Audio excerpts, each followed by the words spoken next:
నమస్తే. వీటీవీ ప్రైమ్కి స్వాగతం. భారత ప్రధాని నరేంద్ర మోడీ గారు శ్రీశైలం వచ్చిన సందర్భంగా ఆయన శ్రీశైల దేవాలయ సందర్శనలో చూస్తే ఖచ్చితంగా అక్కడ ఒక తాదాత్మ్య భావనకి ఆయన లోనయ్యారు. తర్వాత ఆయన వెళ్ళిన తర్వాత ఆయన ఎక్స్లో కూడా ఇదే విషయాన్ని పోస్ట్ చేశారు. శ్రీశైల క్షేత్రంలో ఉండటం అపారమైన ఆనందాన్ని ఇస్తుంది. ఈ పవిత్ర స్థలంలో అడుగడుగున దైవత్వం నిండి ఉంది. ఇక్కడి ప్రజల సాదర స్వాగతానికి నేను కృతజ్ఞుడిని. శ్రీ భ్రమరాంబికాదేవి మల్లికార్జున స్వామి వారు ఎల్లప్పుడూ మన దేశాన్ని ఆశీర్వదించాలని కోరుకుంటున్నాను అని చెప్పని అన్నారు. ఆయన క్షేత్రంలో ఉన్నంత వరకు కూడా నిజంగానే చాలా ఒక అవ్యక్తమైనటువంటి అనుభూతికి లోనయ్యారనేది అయితే స్పష్టంగా చెప్పొచ్చు. అయితే ఇంత గొప్ప మహాపుణ్యక్షేత్రం ఆంధ్రప్రదేశ్లో ఉంది. కానీ దీని గురించి అయితే చాలామందికి తెలియదని కాదు, కానీ తెలియని కొన్ని విషయాల్ని తెలియని వాళ్ళ కోసం అని చెప్పని నేను ఈ వీడియో చేస్తున్నాను. శ్రీశైల దేవాలయం యొక్క ప్రాశస్త్యాన్ని, వైభవాన్ని, చరిత్రని తెలుసుకుంటే ఇంత అద్భుతమైనటువంటి దేవాలయం ఆంధ్రప్రదేశ్లో ఉందా అని మనందరం అయితే ఆశ్చర్యానికి లోనవక తప్పదు. ఆయనే చెప్పారు. ఆయన నరేంద్ర మోడీ గారు తన ప్రసంగ ప్రారంభంలోనే ఆయన ఈ యొక్క గొప్పతనాన్ని ఆయన ప్రారంభిస్తూ చెప్పారు. శ్రీశైలం 12 జ్యోతిర్లింగాలలో ఒకటి. అష్టాదశ శక్తి పీఠాలలో ఈ ఆలయం ప్రసిద్ధి చెందినటువంటి 6వదిగా చెప్తారు. ద్వాదశ జ్యోతిర్లింగాల్లో 2వది అని చెప్పిన సాక్షాత్తు నరేంద్ర మోడీ గారే ఆయన ప్రసంగ ప్రారంభంలో చెప్పారు. ఇది నల్లమల అడవుల మధ్య కృష్ణానది ఒడ్డున ఉంది. ఇక్కడ మల్లికార్జున స్వామి, భ్రమరాంబ దేవి ఇద్దరు అంటే పార్వతీదేవి స్వయంభులుగా కొలువై ఉన్నారనేటువంటివి పురాణ గాథలు చెప్తున్నటువంటి మాట. ఇక్కడే సాహిత్యపరంగా కూడా మీకు ఇందులో 1-2 ఆసక్తికరమైన అంశాలను ప్రస్తావిస్తాను. మల్లికార్జున స్వామి, మల్లికార్జునరావు అనేటువంటి పేరు చాలామందికి ఉంటుంది. ఐఏఎస్లు, ఐపీఎస్లు చాలామంది నేను వాళ్ళ పేషీల ముందు వాళ్ళ నేమ్ ప్లేట్ మీద కూడా మల్లికార్జున స్వామి అని ఉంటుంది. చాలామంది విజిటింగ్ కార్డ్స్ వేసుకుంటారు మల్లికార్జునరావు అని చెప్పని.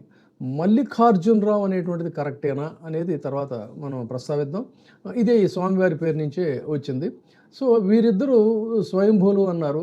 ఇది స్కాంద పురాణం, కొంతమంది స్కంద పురాణం అంటారు. స్కాంద పురాణం ప్రకారం గణపతికి గణాధ్యక్ష పదవి లభించడం వల్ల కలత చెందినటువంటి కుమారస్వామి ఆయన క్రౌంచ పర్వతం అంటే శ్రీశైల శిఖరం దగ్గర తపస్సు చేసుకోవడానికి ఆయన వచ్చారని, బోయవారి కుమార్తె అయినటువంటి శ్రీవల్లిని చూసి ఆయన వల్లిని వివాహం చేసుకోవాలని చెప్పని కోరుకుంటారు. దానికోసం ఆయన తల్లిదండ్రులను ప్రార్థిస్తే తల్లిదండ్రులు అక్కడికి వస్తారు.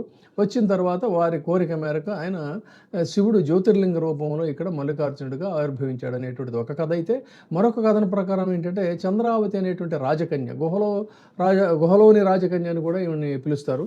అటువంటి రాజకన్య పరమేశ్వరుడిని నిత్యం చక్కని మల్లెపూలతో స్వామివారికి దండలను చేసి ఆ దండలతో స్వామివారిని అర్చించేది అని చెప్తారు. ఆమె నిర్మల భక్తికి మెచ్చినటువంటి నీలకంఠుడు ఆమె సమర్పించినటువంటి మల్లె దండను తన శిరస్సు పైన ఆయన ధరించేవాడని, ఆ విధంగా ఆయన మల్లికార్జునుడు అనేటువంటి నామం వ్యవహారంతో ఇక్కడ వచ్చిందనేటువంటిది మరొక కథ భక్తులు విశ్వసిస్తారు.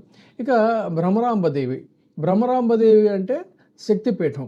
దక్షయజ్ఞంలో అవమానం పొందినటువంటి సతీదేవి ఆత్మాహుతి చేసుకోవడం, తర్వాత శివుడు సతీదేవి శరీరాన్ని భుజానికి ఎత్తుకొని శివతాండవం చేయడం, మహావిష్ణువు సుదర్శన చక్రంతో దేవి శరీరాన్ని ఖండించినప్పుడు ఖండాలుగా వివిధ చోట్ల పడిన తర్వాత శ్రీశైలంలో కూడా ఒక భాగం పడింది. ఇదే శక్తిపీఠంగా ప్రసిద్ధి చెందింది అనేటువంటిది మరొక కథ. దేవి భాగవతం ప్రకారం చూసుకుంటే పూర్వం అరుణాసురుడు అనేటువంటి రాక్షసుడు బ్రహ్మ నుంచి 6 కాళ్ళు కలిగినటువంటి జంతువు అంటే షట్పద అంటారు. షట్పద వల్ల మాత్రమే తనకు మృత్యువు కలగాలని ఆయన వరం పొందుతాడు. ఆ వరగర్వంతో లోకాలన్నిటినీ కూడా బాధిస్తూ ఉంటే దేవతల ప్రార్థన మేరకి ఆదిశక్తి 6 కాళ్ళ భ్రమరం అంటే 9, 6 కాళ్ళ భ్రమరం 9 రూపంలో ఆమె ఆవిర్భవించి ఆ అరుణాసురుడిని చంపిందని, తదనంతరం అమ్మవారు భ్రమరాంబికాదేవిగా ఇక్కడ కొలువై భక్తుల్ని ఆశీర్వదిస్తున్నారనేటువంటిది మరొక కథ. చారిత్రక నేపథ్యాన్ని తీసుకున్నట్టయితే ఇది ఎంత సుదీర్ఘకాలం, వేల సంవత్సరాల నాటి క్షేత్రం. ఇది మామూలు క్షేత్రం కాదు. ఈ క్షేత్రానికి ఇక్ష్వాకులు, రెడ్డి రాజులు, చాళుక్యులు, కాకతీయులు, విజయనగర రాజులు ఇలాంటి వాళ్ళందరూ కూడా అనేక మంది ఈ దేవాలయం కోసం అని చెప్పని సేవలు చేశారు. ముఖ్యంగా ఈ ఔన్నత్యం గురించి చెప్పుకోవాలంటే ఈ దేవాలయానికి ఒక ప్రాభవ వైభవాల్ని పునరుద్ధరించినటువంటి రాజు ఎవరు అంటే శ్రీకృష్ణదేవరాయలు. శ్రీకృష్ణదేవరాయలు ఈ ఆలయాన్ని పునరుద్ధరించి గోపురాలు, ప్రాకారాలు ఇవన్నీ కూడా నిర్మించారు.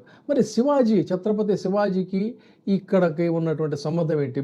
మనం చూసాం అక్కడ ఉన్నటువంటి శివాజీ స్ఫూర్తి కేంద్రాన్ని కూడా మన ప్రధాని దర్శించారు. అదేంటి అన్నట్లయితే మరాఠా వీరకిషోరానికి ఆయన అమ్మవారి భక్తులు అనేటువంటిది మనందరికీ తెలిసిన సంగతే. సో ఛత్రపతి శివాజీ 1677లో ఉత్తరం ఆయన ఇక్కడికి విచ్చేసి స్వామివారిని, అమ్మవారిని దర్శించుకొని ఉత్తరం వైపున ఉన్నటువంటి గాలి గోపురాన్ని శివాజీ నిర్మించారు. ఇది ఇక్కడ ప్రత్యేకత. సాధారణ భక్తులకైతే ఏమిటి దీని యొక్క ఇదంటే ఈ ఈ భక్తులందరికీ చాలామందికి తెలుసు, శ్రీశైల శిఖరం దృష్ట్యా పునర్జన్మ నజాయతే అని చెప్పని అంటారు. అంటే ఆ పైన శిఖర దర్శనాన్ని కనుక చేసుకున్నట్టయితే శ్రీశైల శిఖరాన్ని పునర్జన్మ ఉండదు అనేటువంటిది శాస్త్రాలు చెప్తున్నాయి.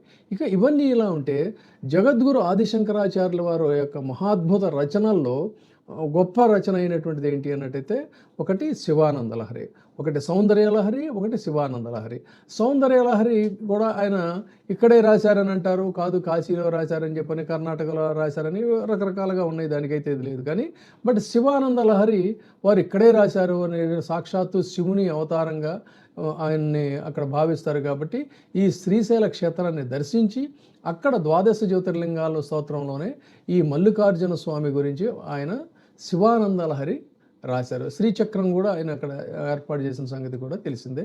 ఈ విధంగా అంతేకాకుండా ఇంకొకటి కూడా శ్రీశైల శృంగే వివిధ ప్రసంగే అనేటువంటి ఒకటైతే, ఆ తర్వాత ఇది ఈ శ్రీశైల అనేటువంటి దీనికి ఏంటంటే శ్రీశైలం అనే శిఖరం మీద వివిధ దేవీ దేవతలతో వివిధ ప్రసంగే అంటే కలిసి ఉంటూ ఆ కొండ ప్రాంతాలని నిత్యం ఒక వసంతాన్ని కలగజేసేటువంటి, అంటే అటు చూస్తేనేమో మల్లికలు, మల్లెపూలు, ఇటు చూస్తేనేమో అర్జున వృక్షాలు అంటే మద్ది వృక్షాలు, వీటితో కలిసి సమన్వయంగా ఉన్నటువంటి ఒక అద్భుతమైనటువంటి అటవీ ప్రాంతంలో ఉన్నటువంటిది. ఇది భక్తులకు సంసార సాగరాన్ని దాటడానికి ఒక వారధిలాగా పనిచేస్తుంది అనేటువంటిది ఆయన ఆ శివానంద లహరిలో వర్ణనలో చెప్తారు. ఇది శివానంద లహరి యొక్క ప్రాశస్తం.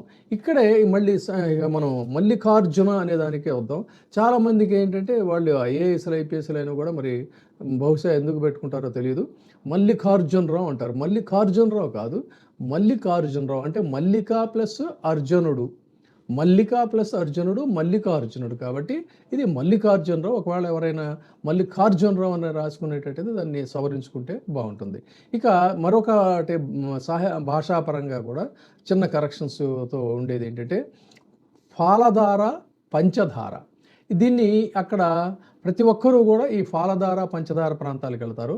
ఫాలధార, పంచదార అనే దానికి కూడా ఏంటంటే ఆ ప్రదేశంలో నీరు లేనప్పుడు పరమశివుడు తన ఫాలభాగం నుంచి అంటే నుదుటి నుంచి నీటి ధారని సృష్టించారని చెప్తారు. శివుని నుదుటి నుంచి ఈ ధార వచ్చింది కాబట్టి దీనికి ఫాలధార అని, అంటే ఫాలభాగం అంటే ఇది కాబట్టి అక్కడ నుంచి నీరు వచ్చింది కాబట్టి దాన్ని ఫాలధార అంటారనేటువంటిది ఒక కథ అయితే, ఇంకొకటి ఏంటంటే ఫలాధార. ఈ ఫలాధారే కలోక్యల్గా ఫాలధార అయింది అంటారు. ఫలాధార అంటే ఏంటంటే అక్కడ చాలామంది ఋషులందరూ కూడా అక్కడ తపస్సు చేసుకునేవారు. తపస్సు చేసుకునేటప్పుడు ఆ దట్టమైనటువంటి అటవీ ప్రాంతంలో ఏ చెట్టు చూసినా కూడా ఫలవృక్షాలు అనమాట, అవన్నీ కూడా ఫలాలతో ఉండేవి. వారు తపస్సు చేసుకుంటే వాళ్ళ ఆహారం ఏంటంటే వాళ్ళ ఆధారం కూడా అక్కడ ఆ ఫలాలే. అందుకని అది ఫలాధార అయిందనేటువంటిది ఒక కథ. అయితే దీన్ని అటు ఫలాధార అనకుండా ఫాలధార అనకుండా దీన్ని పాలధార అని చెప్పని చాలామంది కలోక్యాలుగా అంటుంటారు. ఏమిటి పాలధార అంటే ఆ పైనుంచి పడేటువంటి నీరు పాలులాగా తెల్లగా ఉంటాయి కాబట్టి ఇది పాలధార అయిందనేది కొంతమంది అక్కడ చెప్తూ ఉంటారు. ఇది కరెక్ట్ కాదు, ఇది ఫాలధార. ఇక పంచదార. ఈ పంచదారని పట్టుకొని ఏం చేస్తారంటే పంచదార అని చెప్పంటారు. అక్కడ నీళ్లు చాలా పంచదారలా తీయగా ఉంటాయి కాబట్టి ఇది పంచదార అయింది అని అంటారు. అది పంచదార కాదు, పంచాధార.